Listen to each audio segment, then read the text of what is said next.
तो बेटा जो थर्मल फिजिक्स का बिगनर बॉक्स का क्वेश्चन नंबर 1 जो है वो बोल रहा है which of write down the following temperature in the increasing order. तो अगर आपको देखिए 50 डिग्री फ़ारेनहाइट है, 50 डिग्री सेल्सियस है और 50 केल्विन है। न्यूमेरिकल वैल्यू देखें तो बेटा तीनों की सेम है, लेकिन आप समझ सकते हैं तीनों की यूनिट अलग अलग है। तो अगर मुझे कंपैरिजन करना ही है तो पहले मुझे तीनों को सेम यूनिट में कन्वर्ट करना पड़ेगा। तो एक काम करते हैं, तीनों टेम्परेचर को डिग्री सेल्सियस में कन्वर्ट कर लेते हैं। तो 50 डिग्री सेल्सियस का तो 50 डिग्री सेल्सियस ही हो जाएगा। 50 डिग्री फ़ारेनहाइट का क्या होगा, फॉर्मूला लगाते हैं C/5 is equal to F-32/9। F है बेटा 50, तो 50 - 32/9 हो गया। ये हो गया 18/2, सॉरी 18/9, और 18/9 जो आ गया आपका कितना आ गया, 2 आ गया।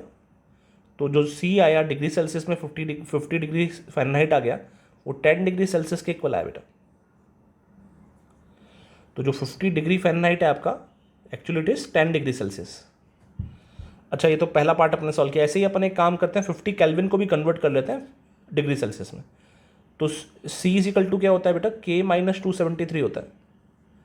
तो ये 50 - 273 करूँगा अगर मैं, तो मेरे पास आ जाएगा -223 डिग्री सेल्सियस आ जाएगा। इसका मतलब 50 केल्विन जो है वो आपका -223 डिग्री सेल्सियस है। तो अगर मैं कंपैरिजन करूँ अब आपका डिग्री सेल्सियस का टेम्परेचर का, तो सबसे छोटा टेम्परेचर है आपको कौन सा ऑर्डर में लिखना है, डिक्रीजिंग इंक्रीजिंग ऑर्डर में। तो सबसे छोटा टेम्परेचर है -223 डिग्री सेल्सियस, उसके बाद आएगा आपका 10 डिग्री सेल्सियस, और सबसे लास्ट में आएगा आपका 50 degree Celsius. -223 degree Celsius actually 50 kelvin है, 10 डिग्री सेल्सियस एक्चुअली आपका 50 डिग्री फ़ारेनहाइट है, और फाइनली आपका 50 डिग्री सेल्सियस तो 50 डिग्री सेल्सियस ही है। तो इस तरह से आपका ये आंसर आ जाएगा इसका। इसी बिगनर बॉक्स का सेकंड क्वेश्चन अगर मैं देखता हूँ एक बार, तो सेकंड क्वेश्चन बोल रहा है बेटा figure shows the temperature scale with the freezing and the boiling point. तो फ्रीजिंग पॉइंट तो बेटा आपका हो गया लोअर फिक्स पॉइंट, और बॉइलिंग पॉइंट आपका हो गया अपर फिक्स पॉइंट। ठीक है, rank the size of the degree greatest first. ठीक है, तो साइज ऑफ द डिग्री जो था वो था बेटा length of scale divide by number of division, या नंबर ऑफ डिग्रीज प्रेजेंट, या डिवीजन ही लिख देता हूं अभी तो कितने डिवीजन प्रेजेंट है। तो बेटा साइज ऑफ डिग्री जो था, जिसको अपन 1 डिग्री बोले यहां पर, वो लेंथ ऑफ द स्केल, लेट से यहां से यहां तक की जो लेंथ की स्केल है, स्केल की लेंथ है सॉरी, वो अपन ले लेते हैं कैपिटल एल। तो आ जाता था कैपिटल एल डिवाइड बाय क्या आता था बेटा, जो नंबर ऑफ डिवीजन आएंगे वो आएंगे अपर fix point minus lower fix point.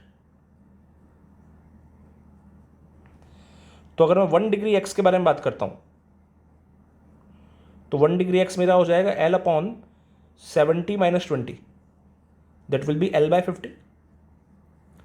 Similarly अगर मैं बात करता हूँ 1 डिग्री एक्स की, डब्ल्यू की सॉरी, तो 1 डिग्री डब्ल्यू आ जाएगा L/120 - 30, which will give me L/ कितना आ जाएगा बेटा, 90 आ जाएगा। और एक थोड़ी सी गड़बड़ यहाँ पर ये हो गई कि ये माइनस का साइन एडिशनल लग गया, माइनस का साइन था ही नहीं यहाँ पर। तो और यहाँ पर माइनस का साइन प्रेजेंट था, तो एक्चुअली ये जो है यहाँ पर ये -20 आएगा। तो -20 करूँगा तो ये एक्चुअली कितना हो जाएगा, 70 + 20 करके कितना हो जाएगा, 90 हो जाएगा। क्लियर बात क्या। अच्छा, फाइनली अगर मैं देखूँ आपका y वाला, तो y वाला आएगा 1 डिग्री y जो आ जाएगा आपका, वो कितना आएगा L/90 - 0, जो दोबारा L/90 दे देगा। तो अगर आप देखें अगर यहाँ पर, तो यहाँ पर तो बेटा साइज ऑफ डिग्री जो है वो तो तीनों का इक्वल आ रहा है। मतलब 1 डिग्री x जो है it is equal to 1 degree y w is equal to 1 degree क्या आ रहा है, w आ रहा है, y आ रहा है। मतलब तीनों का जो साइज है डिग्री का वो तो सेम ही है। फिर इसके बाद बोला rank the temperature highest first. तो अब अपन को क्या करना पड़ेगा, इसको कन्वर्ट करना पड़ेगा सेम यूनिट्स में। एक है 50 डिग्री x, एक है 50 डिग्री w, और एक है 50 डिग्री y। तो अगर मैं यहाँ पर इनका टेम्परेचर का रिलेशनशिप निकालूँ, तो यहाँ पर तो टेम्परेचर लेट से आपका क्या है, x है, यहाँ पर टेम्परेचर w है, और यहाँ पर टेम्परेचर क्या है, y है।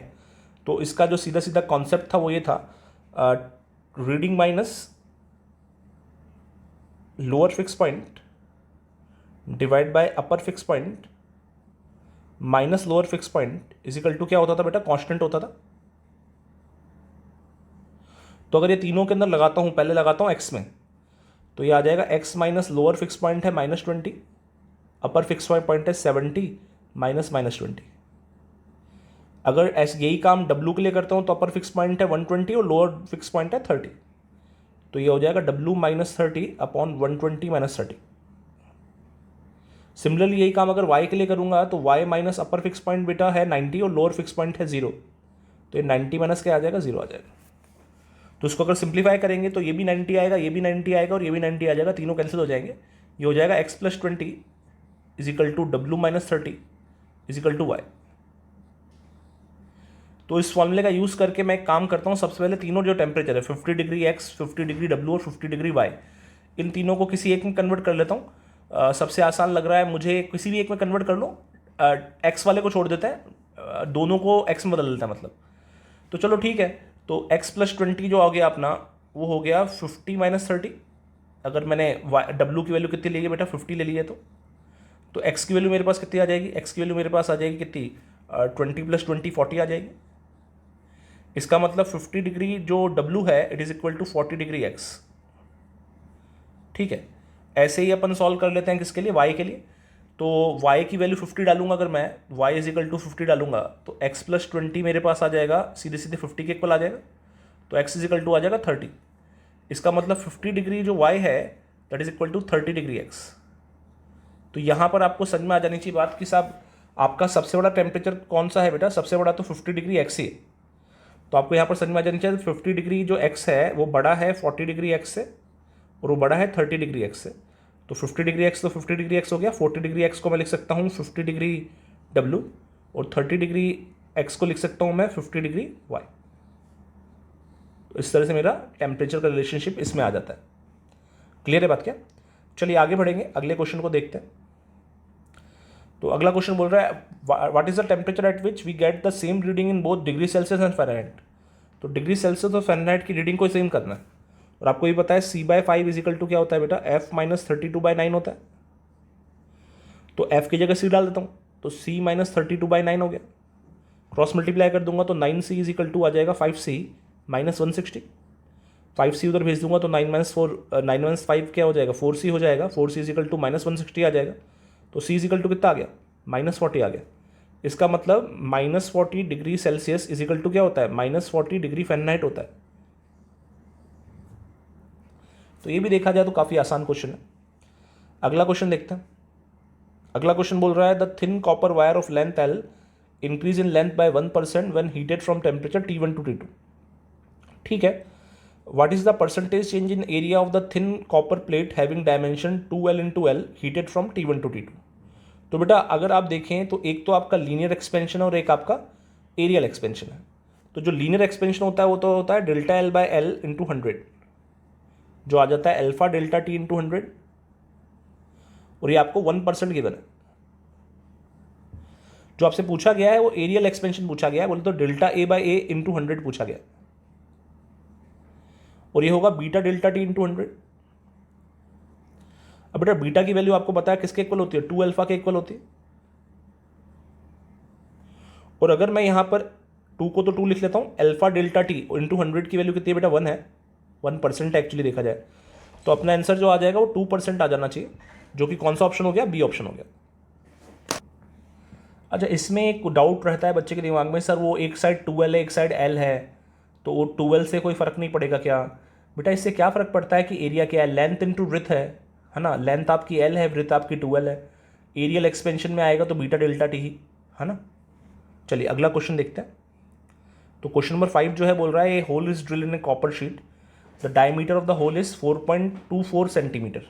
तो डायमीटर दे रखी है होल की मुझे 4.24 सेंटीमीटर, और अभी जो टेम्परेचर दे रखा है मुझे वो दे रखा है 27 डिग्री सेल्सियस। ठीक है, what is the change in diameter of the hole when sheet it heated to, ये तो आपका इनिशियल टेम्परेचर दे दिया, फाइनल टेम्परेचर दे दिया 227 डिग्री सेल्सियस, और देखा जाए तो ये इनिशियल डायमीटर हो गई।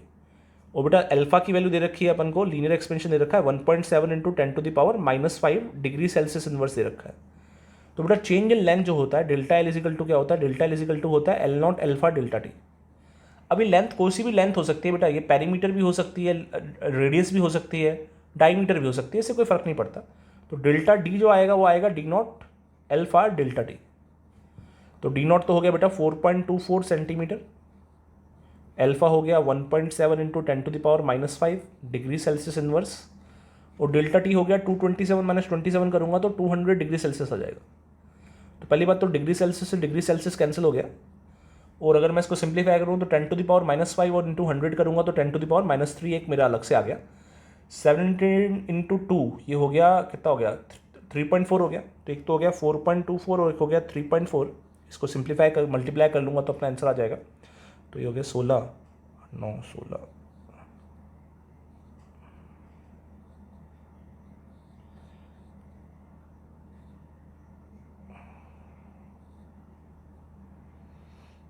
तो लगभग ये 14.416 इंटू 10⁻³ सेंटीमीटर आ गया। और सिंप्लीफाई करें तो इसको अपन लिख सकते हैं 1.4 इंटू 4 इंटू 10⁻⁻² सेंटीमीटर। वो वैसे कोई फ़र्क नहीं पड़ता, सेंटीमीटर को मीटर में बदलना चाहें तो कितना आ जाएगा 1.44 इंटू 10⁻⁻4 मीटर आ जाएगा। तो वो तो ऑप्शन में क्या दे रखा है इस पर डिपेंड करता है कि अपन आंसर कैसे मैच करेंगे। लेकिन मेरे हिसाब से बात एकदम स्ट्रेट फॉरवर्ड क्लियर है, क्वेश्चन भी बहुत ज़्यादा आसानी है। अगले क्वेश्चन पे चलते हैं। अगला क्वेश्चन है bimetallic strip is heated then. तो बेटा जब आप बायोमेटेलिक स्ट्रिप को हीट करते हो तो एक तरफ का तो अल्फा क्या है बेटा हायर है, और एक तरफ का अल्फा क्या है लोअर है।